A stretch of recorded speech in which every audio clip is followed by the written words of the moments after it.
Hey there, pioneers! Here's how to bioscan the Needler Mango in Subnautica 2. Bioscanning the Needler Mango unlocks the Dermal Garden passive biomod, which slowly grows edible algae on your skin that you can harvest for nutrition.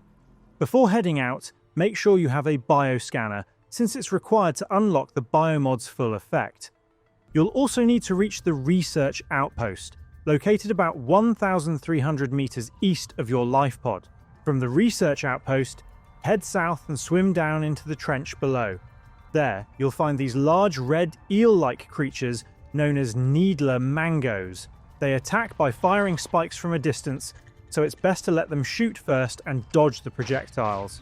While they're recovering from their attack, quickly pull out your bioscanner and scan one before it fires again. Once you've completed the scan, return to your base and interact with your biolab to view or equip your newly unlocked Dermal Garden biomod. And that's all of it. If this video helped, please leave a like or comment and subscribe to the channel for more straightforward guides. Thanks for stopping by, and see you in the next side quest.